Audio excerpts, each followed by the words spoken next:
Merci à vous qui nous suivez sur Advance TV, la télé qui a une longueur d'avance. Bien le bonjour à vous ou bonsoir, tout dépend de l'heure à laquelle vous êtes et dans quelle partie du monde vous êtes situé.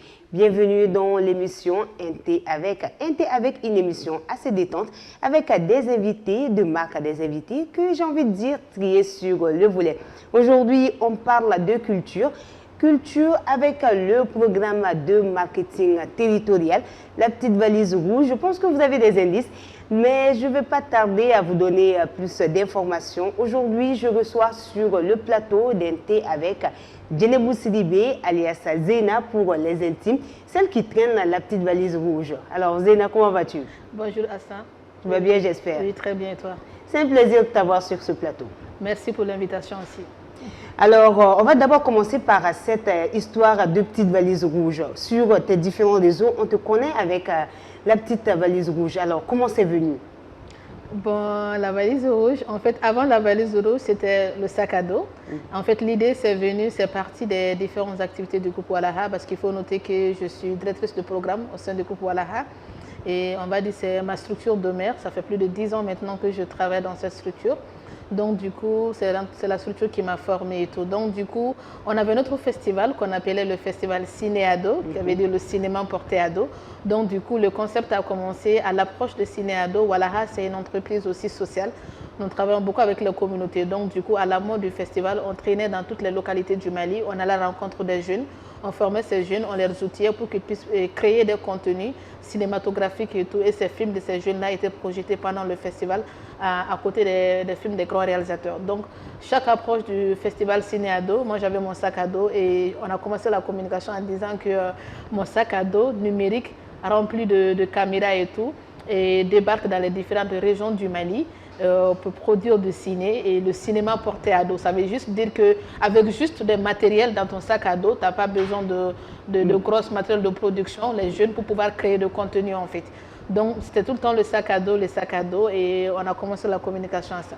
Et une année, et voilà, comme vous savez, il y a quelques années maintenant, nous nous sommes associés au festival au désert qui s'est passé à Tombouctou. Donc, du coup, les deux se sont mis ensemble pour créer ACNA, qui veut dire la culture en tamashek. Donc, l'association de ces deux a changé un peu nos canaux de communication. On s'est dit, OK, avec Ciné-Ado, c'était le sac à dos. Donc, maintenant, les deux se sont mis ensemble. Le sac est devenu, on va dire, entre guillemets, petit, voilà, le sac a pris une autre forme et tout. Donc maintenant, comment trouver l'idée en fait? Donc avec le directeur artistique de Walaha, qui est l'idée passante derrière beaucoup de choses, on s'est dit, bon, quand tu laisses un sac à dos, tu prends quoi? C'est une valise. Et moi, j'adore la couleur rouge. J'adore la couleur rouge, ça n'a pas commencé aujourd'hui. Et la couleur rouge, c'est une couleur qui est en domaine de l'audiovisuel et tout. C'est une couleur qui éclate, ça sort, ça donne à l'image et tout. Et en vidéo aussi, c'est joli. Donc du coup, j'ai dit, bon, on va changer avec le directeur. On a dit que bon, de sac à dos. Et une fois, on était dans une région du Mali, si je me rappelle bien, c'était à Mopti. On a dit, bon, le sac à dos a été trop rempli maintenant. On renverse le contenu dans notre valise rouge. C'était en 2019, hein, on était sur un programme de campagne. Donc du coup, et cette valise va traîner dans toutes les localités du Mali à la rencontre des communautés, des enfants, parce qu'on travaille à l'époque sur un programme de mobilité et migration. Donc voilà un peu de sac à dos, comme on est devenu à la petite valise rouge. Et chaque fois que j'ai l'occasion de voyager, j'apparais avec une valise rouge. Des fois, la valise n'apparaît pas, mais il y a toujours un rouge quelque part. Et je dis que la valise est déposée et c'est devenu un truc que les gens ont adopté sur les réseaux sociaux. Et c'est en train même voilà, on va dire, de faire disparaître mon nom. Oui, ça fait disparaître ton nom. On en vient à Djenebou Sidibé, alias Zena. On sait que tu es d'abord photographe, tu as fait le conservatoire des arts et métiers multimédia à Balafaseke Kouyaté. On sait que tu es dans beaucoup d'activités, notamment la réalisation de contenu cinématographique et même de contenu culturel pour différentes communautés. Alors, d'où est venue cette passion? Est-ce que c'est apparu comme ça ou bien quel a été le déclic? Djenebou Sidibé dit Zena. Bon, Zena même d'ailleurs c'est venu à cause du cinéma. Sinon chez nous les Wassolonga là, non on dit Djenebou. Non, c'est même pas avec finesse, hein. Djenebou. Donc du coup, voilà. En fait moi depuis les seconds cycles, j'ai un amour pour la culture. Et mes camarades de classe peuvent venir en témoigner quand ils vont regarder l'émission. J'écrivais beaucoup de poésie à l'époque. Et j'écrivais des poèmes, je traduisais des chansons depuis la 9e année, j'écrivais, j'adore l'écriture. Et j'avais comme ambition, comme amour de devenir journaliste à l'époque. J'ai dit non, moi je veux devenir journaliste et écrivaine. Donc du coup, j'écrivais beaucoup. Bon, je peux dire aussi que c'est un peu le cadre familial parce que moi j'ai grandi avec un papa artiste, paix à son âme. Fodé Dambélé, mon père adoptif, il a travaillé toute sa vie dans l'art parce qu'il était au niveau du fanfare national. Après, il est venu au Palais de la Culture du Mali où j'ai un peu grandi, où j'ai vu tous ces grands hommes de culture me traiter de l'air femme, de la petite chose. Donc, j'ai grandi un peu avec un homme qui était amoureux de la culture. Chaque matin, je me levais avec les musiques de Kerfa Lakanté, de Sadio, de Salif Keita, de Kassemadi, parce que lui, c'était un malinqué de Kita. Il aimait beaucoup la musique mandingue. Et aussi sa première femme, paix à son âme aussi, Tante Arbi, qui venait de temps en temps à la maison. Donc, je participais aussi à quelques répétitions. Donc, je peux dire que peut-être c'est cette chaleur familiale. Un papa aussi qui nous transmettait l'art de la culture, en fait. C'est venu de là. Mais lui, il aimait beaucoup la musique. Et moi, la musique et moi, ça fait deux. Je me rappelle quand j'étais encore petite, il y avait une émission qui sortait un peu à la télé, nous les enfants, aussi avec Ministère et tout, j'étais adolescente. Et quand on regardait l'émission tout le temps, moi, j'essayais de répéter. Elle me dit, non, c'est pas comme ça, tu n'es pas dans les gammes. On se discutait tout le temps. Moi, j'ai dit, bon, c'est bon, je ne vais plus chanter. Donc, la musique, ce n'était pas fait pour moi. Lui, c'était un homme qui aimait beaucoup la musique et tout. Donc, après, quand j'ai eu le DEF, je dis que je vais aller à l'Institut national des arts. Là, il a dit non. J'ai dit, mais pourquoi toi-même tu es dans l'art et tout?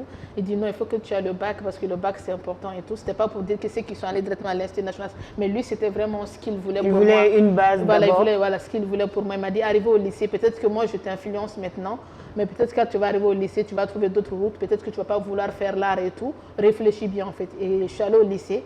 Et c'est là même qu'il m'a donné la route en fait, parce que quand je suis arrivée au lycée Philippe Davo Cisco, c'est là-bas que tout a commencé avec le club Walaha, le Page-Pelf, toutes ces activités auxquelles moi j'étais vraiment engagée et tout, et c'était devenu une passion.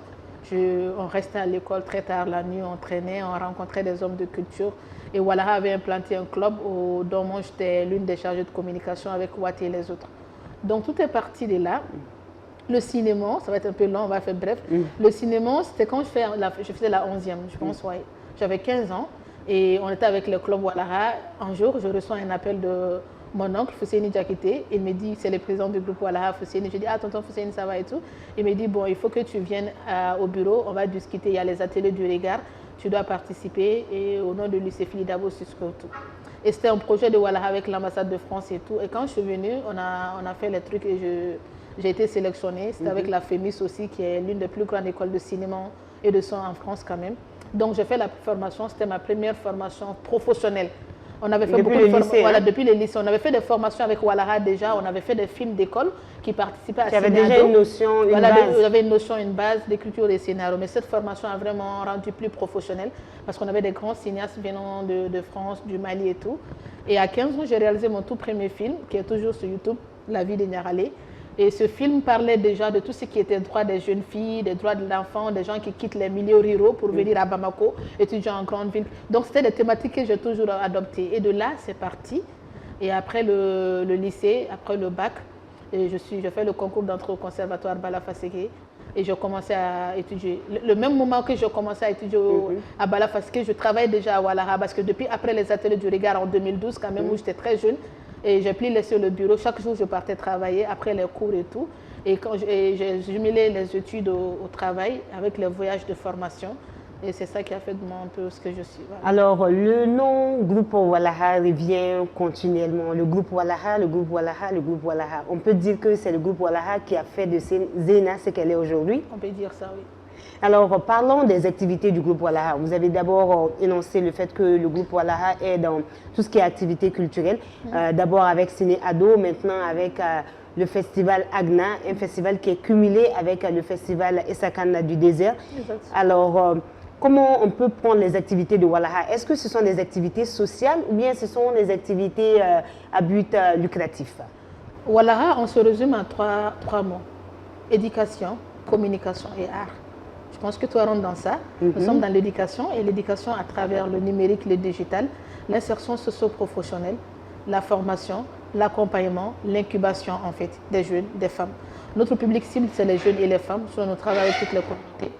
Et communication, au jour d'aujourd'hui, sans prétention, je peux dire Walahra fait partie des plus grandes structures de communication au Mali, notamment la communication numérique et digitale à travers nos différentes plateformes sur les réseaux sociaux. Donc du coup, nous avons des canaux de diffusion et nous faisons de l'expertise pour beaucoup de structures privées, des ONG et tout, en stratégie de communication. Voilà, donc l'art, la culture, c'est notre domaine d'intervention. Tout ce que nous faisons, c'est dans le cadre de l'art et la culture en fait. Donc Walahra, c'est une GI, c'est une entreprise culturelle. Et on a le volet associatif aussi, que beaucoup de gens ne savent pas d'ailleurs. Walahra, c'est une association aussi, et une association à lutte non lucrative qui travaille beaucoup avec la communauté, qui est beaucoup engagée dans le développement communautaire en fait. Donc du coup, on va dire que c'est une entreprise sociale, culturelle, parce que nous faisons beaucoup de social d'ailleurs. Alors, beaucoup de social, on va peut-être marquer une petite pause, le temps de souffler un peu parce que tout ce que tu dis est passionnant. Alors, aujourd'hui, on a remplacé le fameux café par le kenkeliba. Kenkeliba qu'on retrouve pratiquement dans toutes les communautés. On a le thé ou le ataya, ça dépend. Donc, je ne sais pas, le choix te revient. Le thé, le kenkeliba.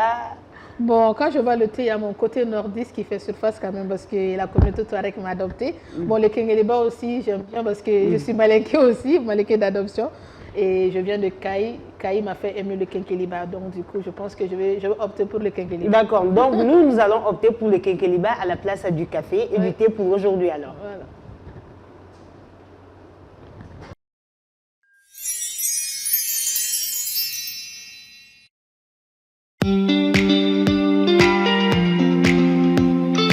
Plongez dans l'expérience gastronomique ultime au Sky Buffet, situé au cœur de Bamako, dans le quartier ACI 2000. Notre spacieux établissement peut accueillir jusqu'à 300 convives, offrant un cadre élégant et convivial pour toutes vos occasions spéciales, qu'il s'agisse de célébrations en famille, de dîners d'affaires ou de soirées entre amis. Découvrez notre carte variée mettant en avant une cuisine raffinée inspirée par des recettes traditionnelles révisitées avec une touche moderne. Ce qui distingue l'expérience au Sky Buffet, c'est l'atmosphère enchanteresse créée par notre décor exceptionnel.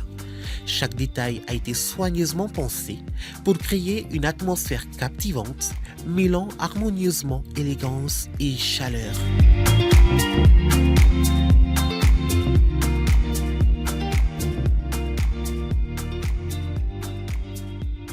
Des saveurs authentiques, des ingrédients de qualité et une présentation soignée vous attendent à chaque bouffée. Que vous soyez amateur de cuisine locale ou adepte de plats internationaux, notre buffet généreux saura combler toutes vos envies.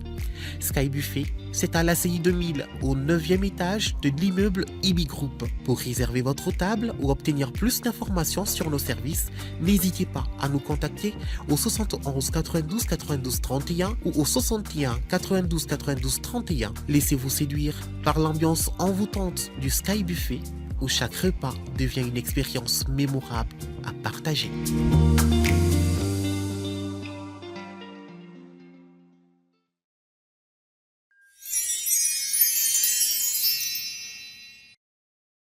Nous allons revenir à vos différentes activités. Alors, avec le groupe Walahra, récemment, il y a un mot qui revient. Il s'agit du programme de marketing territorial. Ça fait une tollée sur vos différents réseaux sociaux.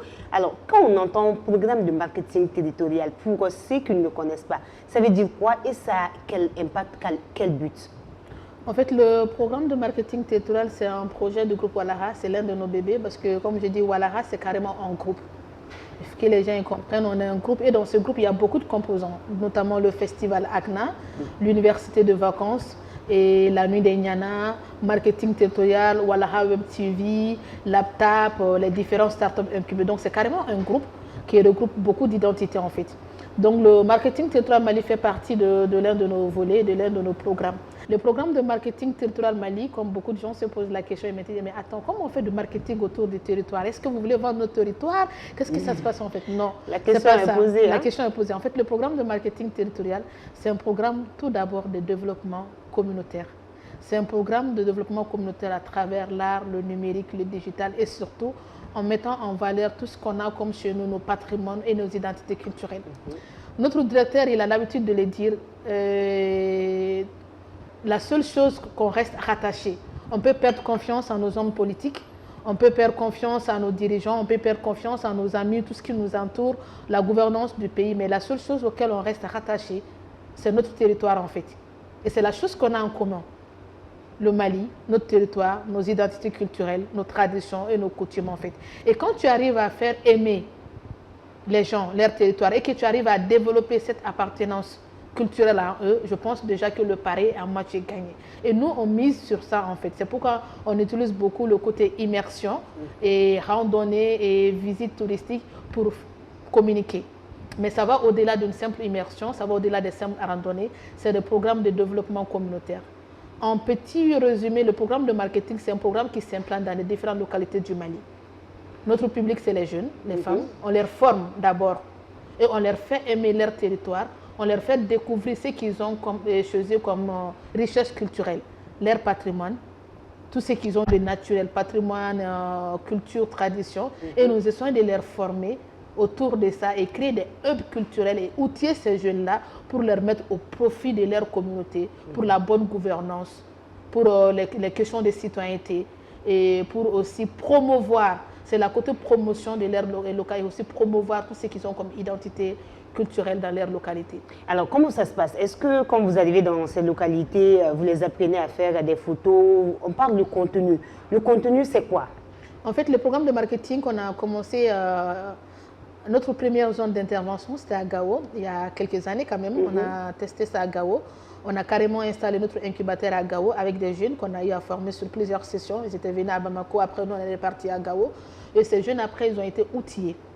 Ils travaillaient pour la localité de Gao. Au même moment où les médias internationaux parlaient des attaques, des attaques et tout, certes, on est dans un pays où la situation sécuritaire est une réalité, on ne va pas le nier, mais en ce moment, les jeunes aussi parlaient d'autres choses. Certes, il y a l'insécurité, mais certes, le Mali, c'est un pays qui est beau et riche dans sa diversité culturelle. Certes, il y a l'insécurité, mais les communautés quand même du Mali, c'est des gens qui ont su quand même rester. Un brassage culturel. Voilà, culturel. Ils sont restés, malgré cette situation sécuritaire et tout, il y a des communautés qui sont restées fortes, des communautés qui sont restées soudées, des communautés qui sont restées rattachées à leur culture. Il fallait les mettre aussi en lumière aussi. Et les jeunes aussi, qui sont des victimes dans ces différentes localités, il fallait les outiller, eux, en tant que victimes, pour qu'ils soient des acteurs de changement. Parce que quelqu'un qui n'a pas vécu la guerre, quelqu'un qui n'a pas vécu l'insécurité, qui n'a pas vu sa famille tuée, sa famille maltraitée, qui n'a pas été déplacé dans un camp de PDI ou dans un camp de réfugiés, ne pourrait pas parler à la place de ceux qu'il a vécu. Et ceux qui ont vécu ces situations, que ce soit sécuritaire, que ce soit tous les problèmes qu'on a dans nos sociétés, nous on s'est rendu à côté de ces personnes, on les a donné un coup de pouce, qui était la formation, les compétences que nous on a, on les a outillés pour qu'ils soient eux-mêmes les acteurs de changement en tant que victimes en fait. Et là, le message passe plus. Et nous, quand on vient dans les localités, comme je me permets de te tutoyer, comme tu l'as dit tout à l'heure, on n'appelle pas les jeunes. Nous, on travaille avec la collectivité en fait. Nous travaillons avec la mairie, nous travaillons avec le Conseil national de la jeunesse, nous travaillons avec les associations des femmes, les CAFO, les autorités coutumières en fait. C'est tout un processus en fait qui est long à expliquer sur ce plateau. Donc, il y a une certaine inclusivité. Exactement, parce que le programme de marketing n'est pas porté par Walaha dans les localités. C'est porté par les acteurs eux-mêmes, les jeunes et la collectivité en fait. Nous, on vient juste, on forme, on outille, on installe et la gestion revient aux jeunes qui travaillent autour de ce projet et à la collectivité. L'exemple est que c'est la mairie qui nous aide à octroyer des espaces qu'on aménage pour faire des hubs culturels en fait. Donc de Gao, on est revenu à Tombouctou avec des partenaires sur ce qu'on appelait Tombouctou Debout, Marketing Territoire Tombouctou, et nous avons fait Gundam, Nafunke et Diré. Voilà. Et à l'époque, on a installé dans ces localités, c'était des zones qui étaient vraiment pas du tout faciles à accéder. Je pense que c'est l'un des succès aussi du groupe Walaha. Nous sommes conscients de la situation sécuritaire, de tout ce qui se passe, mais on s'est dit que nous, on est dans le développement communautaire. Et tant que les communautés du Mali y vivent dans une localité, nous, on a l'obligation d'aller auprès d'eux, les assister, les aider, les former en fait. Et c'est ça qui fait aussi que nous, on a plus de... on va dire, ils ont plus d'amour pour nous parce qu'on est tout le temps à côté d'eux, quelle qu'en soit la situation. Alors, avec tout ce qu'on entend, on voit que c'est une voie assurée, une voie empreinte à deux passions. Est-ce que pour ceux qui disent que la culture ne nourrit pas son homme, que peux-tu dire pour ces personnes? Tu vas faire comment me taper sur ce plateau parce que là, C'est un sujet très perplexe en fait. La culture, bon, nous on travaille dans l'industrie culturelle. Beaucoup de gens vont dire que non, la culture ne doit pas être appelée comme industrie culturelle. La culture vient. Bon, c'est un vrai débat, mais et comme je dis, dans la culture, il y a beaucoup de social. Il ne faut pas dire que vous êtes dans la culture, que c'est comme toute entreprise, comme un entrepreneur qui est dans, comme on dit, qui cherche de l'argent dans toute action, qui a du bénéfice dans toute action, qui rêve que de l'argent, qui dort que pour l'argent. En fait, la culture n'est pas ça. Quand on dit la culture ne fait pas nourrir son homme, ça veut dire que la culture aussi est beaucoup basée sur le social. Sinon, la culture fait nourrir son homme. Et tant d'hommes de culture aujourd'hui ne vivent que de la culture d'ailleurs. Parce que c'est un métier comme tout autre métier en fait. C'est une industrie, c'est une entreprise. Nous, à Walaa, on est une GIE, on est une entreprise culturelle. On a des employés qu'on paye par mois, on a des dépenses, des taxes, des impôts. Et on arrive à vivre avec ça, en fait, par la grâce de Dieu. Mais il y a beaucoup de social. Il y a des hauts, il y a des bas, comme tout secteur d'activité.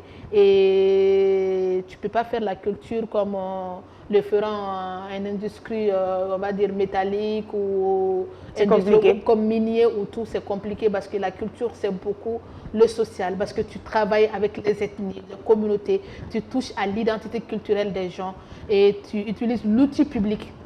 La culture, c'est l'outil public, c'est la chose que toi, moi ou tout le monde, on a naturellement qu'on a en fait. C'est la chose qu'on a naturellement, c'est une question de sens, c'est quelque chose qui est en nous. Donc c'est un outil public que nous utilisons pour travailler. Et quand tu utilises l'outil public pour travailler, tu as profit de la communauté, tu travailles pour la société, donc tu fais le social en fait.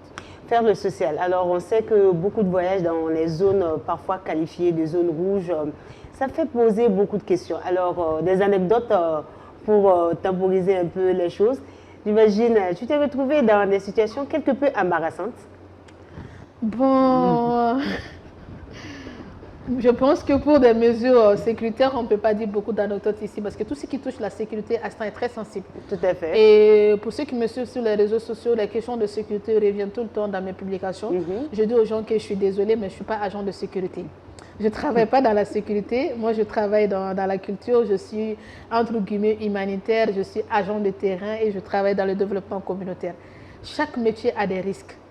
Même les militaires qui ont des armes, ont des problèmes dans des zones où il y a des problèmes de sécurité. Spécialement nous qui n'ont pas d'armes, on n'est pas militaires, on n'est pas formés pour ça, mais on est des soldats de la culture. Il y a des difficultés dans chaque métier, il y a des contraintes et il y a beaucoup de choses qui rentrent en jeu, même si c'est des choses que moi je ne gère pas parce que le programme de marketing, comme tu l'as bien dit, c'est toute une équipe. Il y a une équipe de sécurité dans le programme de marketing, il y a une équipe de communication, il y a l'administration, il y a celle qui va sur le terrain. Moi j'assume le programme, celle qui va sur le terrain et celle qui communique, mais tous les autres aspects ne relève pas de ma responsabilité, mais c'est pour te dire que nous subissons la même chose que tout le monde subit en fait, tout reporter de terrain, tout agent de terrain. Et souvent c'est très difficile. Chaque communauté du Mali a sa réalité. La mentalité déjà des gens que tu rencontres, souvent, et l'acceptation des communautés dans lesquelles tu pars, côté culturel, tu t'adaptes, tu te formates. Donc c'est le travail de chaque jour. Donc il n'y a pas de réalité figée. Il n'y a pas de réalité figée. Je prends juste un exemple par exemple. À Tombouctou, par exemple, bon, Djenné c'est l'exemple parce que Djenné, on est beaucoup à Djenné. Djenné, pour ceux qui connaissent Djenné, c'est une ville, on va dire, islamique. Quand je dis islamique, je parle sous contrôle. Djenné, c'est une ville qui prend beaucoup la religion musulmane. C'est là qu'on a quand même la grande mosquée de Djenné, qui est patrimoine mondial de l'UNESCO. C'est une ville qui est beaucoup dans la culture musulmane. Et moi, par exemple, tout le monde connaît mon style, locks, pantalon et tout. Donc, chaque localité a ses réalités. Et quand je suis à Djenné, je forme carrément de personnages, je change. Je suis tout le temps dans les robes, tout le temps dans les foulards et tout. Parce que c'est la réalité de la ville de Djenné. Et ce n'est pas une obligation sur moi. Ce n'est pas que parce que la communauté va me rejeter ou bien la communauté va me regarder. Non, parce que c'est comme ça que les Djennékés, ils se comportent. C'est comme ça que les Djennékés, ils ou elles s'habillent. Et moi, j'ai envie, quand je pars dans une localité, c'est ce qu'on nous enseigne chez nous, c'est de te mettre au même niveau que la communauté en fait. De te mettre au même niveau que la communauté. Si tu trouves que la communauté danse sur un pied, tu danses sur un pied. Donc tout au long de ta vie en tant qu'agent de terrain, tout au long de ta vie, tu es en changement. C'est très difficile de laisser tout ce que tu as de naturel, ton éducation, ta manière d'être, ton savoir-vivre, ton accoutrement, ton style de chaque jour au profit de la culture, de la civilisation, de la manière d'être d'autrui. Et chaque jour, nous, on est dans ça. On change de localité, on change de style, on change de manière d'être, on change de manière de paraître. C'est comme un caméléon, en fait. Et dans ça, il y a des difficultés. Alors, nous sommes pratiquement à la fin, mais nous allons quand même te laisser nous dire les perspectives pour cette année qui s'achève et les activités à venir en quelques mots. D'abord, merci à Advance TV pour l'opportunité et très beau plateau, très beau décor, un moment très agréable. Et merci à toute l'équipe de la production jusqu'à la rédaction en fait. On va dire que l'année 2024 tend peut-être un peu vers sa fin parce qu'on est déjà en novembre quand même à ce temps. Et le bilan chez nous au niveau du programme de marketing territorial, voilà, en général, le bilan est positif. Cette année n'a pas été une année facile pour le secteur de la culture, pour le Mali tout entier d'ailleurs, mais spécialement pour le secteur de la culture parce que c'est ce que je maîtrise.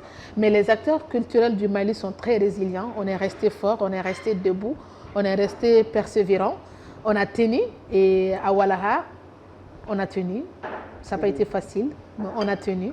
Et c'est l'occasion pour nous de dire merci à tous ces milliers de personnes quand même qui suivent Walaha dans les différentes localités, au niveau du diaspora, un peu partout, et à ces communautés, parce que notre force, c'est les communautés, et à ces communautés qui ne cessent de nous donner de la force, qui nous acceptent, qui nous accompagnent.